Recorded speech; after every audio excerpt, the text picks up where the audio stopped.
And joining us today is Frank Gaffney, founder and president of the Center for Security Policy, as well as vice chairman for the Committee on Present-Danger China, and host of the show Securing America. Frank, it's great to have you on the show. You have no idea what a pleasure this is for me. I have been a huge fan of China Uncensored for years, and anything I can do to contribute to what you all do is not only a privilege, but it's a real honor. So thank you for having me. No, I really appreciate that. We're off to a great start, I think, on this podcast. Okay, so let's talk big picture for a moment. You've compared China to the Soviet Union as an existential threat to the United States. Why do you say that? Well, truthfully, if I've said it, I'm wrong, because it's a vastly bigger threat than the Soviet Union was in its heyday. And nobody's done a better job of documenting the reasons why than China Uncensored. But to enumerate a few key points, one is that the Chinese Communist Party not only shares with the old Soviet Communist Party an ambition to dominate the world, enslave it as a practical matter, but has put into place, tragically, with enormous help from us, the means by which to do that. So for decades of an unrestricted economic, political, information, technology, and subversion warfare, some of which the Russians engaged in, and the Soviets, of course, before them, but not on a scale, not with the skill, not with the impact that the Chinese Communist Party has. But now we're watching put into place a combination of a global empire and the military with which to project from it power truly on a worldwide scale that the Soviets in their heyday, again, could only have dreamt of.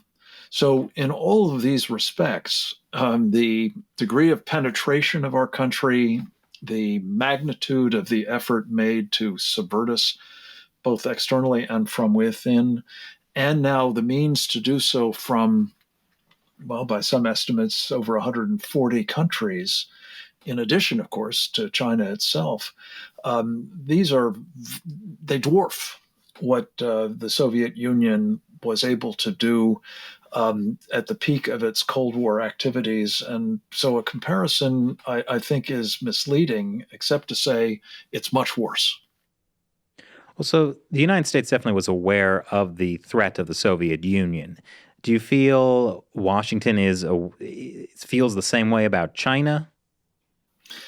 You know, until very recently, and again, you guys have been part of trying to help educate the rest of us about why this has been a mistake. But until very recently, the formal government position of the United States has been the Chinese are not our enemy.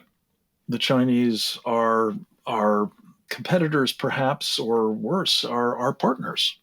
And everything we can do, we must do to try to make that partnership work. And if it's exploitative of us, if it hollows out our industrial base, if it creates supply chain dependencies, if it otherwise puts us in a terribly disadvantaged position, not to worry, because they're not our enemies.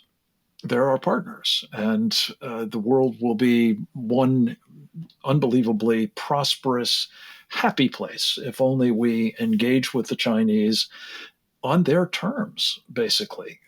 I think it's not a coincidence that some of the scales have been dropping from our eyes, thanks to the fact that I believe we've been subjected to biological warfare by those so-called partners. And as a result of that, in part, and also the cumulative effects of most of this nonsense not working out, hollowing out our industrial base has destroyed much of our economy, has created the Rust Belt, expropriating our technology and using it against us, both in a competitive sense in the business sector and increasingly likely in a military sense, is not a good idea. The extent to which they have been um, penetrating and, as I say, subverting virtually every institution of our country, from our culture to our media to, as I say, the economy, to our research institutions, to academia, to not least our political system. That's not working out either. So all of these things taken together have, I think, caused people to realize that we actually are dealing not only with an enemy, but the most mortal, dangerous enemy in the history of this country. And that's the Chinese Communist Party. Yeah, the engagement philosophy of dealing with China really has persisted. Like, in the old days, it's like, oh, we have to work with China to curb North Korea. Today, it's we have to work with China for climate change. Or, most recently, it's we have to work with China to stop Putin and curb Russia. And still North Korea, by the way, we've got to have their help with that too. I mean, it's no limit on the stuff that we theoretically can depend upon this mortal enemy to help us with. And Chris, you're absolutely right. It persists, especially in the business sector.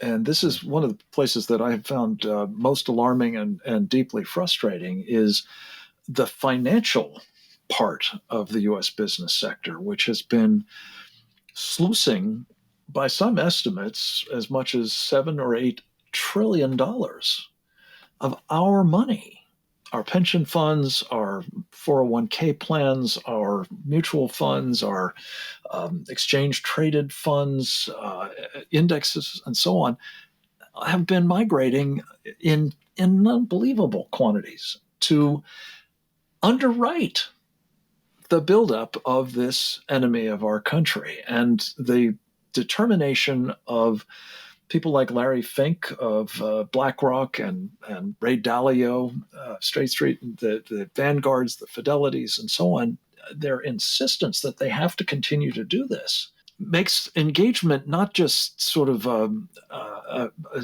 dangerous notion. It is I think, treacherous, if not downright treasonous obsession being used to our great peril and extreme disadvantage. When you said, Frank, that, more and more people are waking up to the threat of the Chinese Communist Party, what do you see happening in the business sector? I mean, obviously, like you mentioned, Ray Dalio and Larry Fink, these are, China cheerleaders, China bulls to the end. But are you seeing any type of awakening among other people in the financial sector? I think so. It seems to me that it's more outside of Wall Street than in the part that's dominated by those masters of the universe, as we're told they are.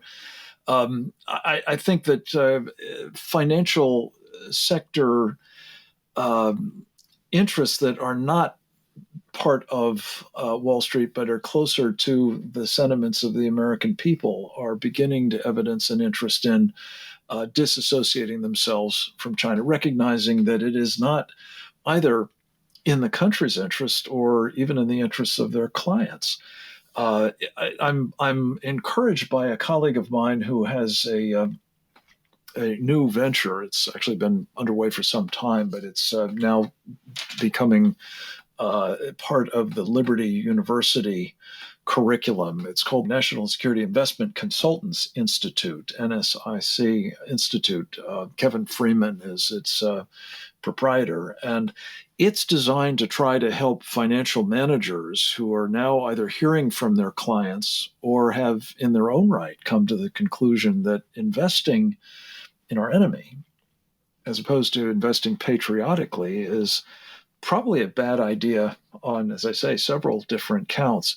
And I'm of the view that as that training becomes available, we're going to see more and more people in the industry, as well as the people that they manage money for, saying, we want to do things differently. Another place where I think this is manifesting itself too is the growing perception in business writ large, not necessarily the financial sector specifically, but business writ large, that the kinds of supply chain dependencies that have been a hallmark of this so-called engagement policy are, well, perilous for their own business interests.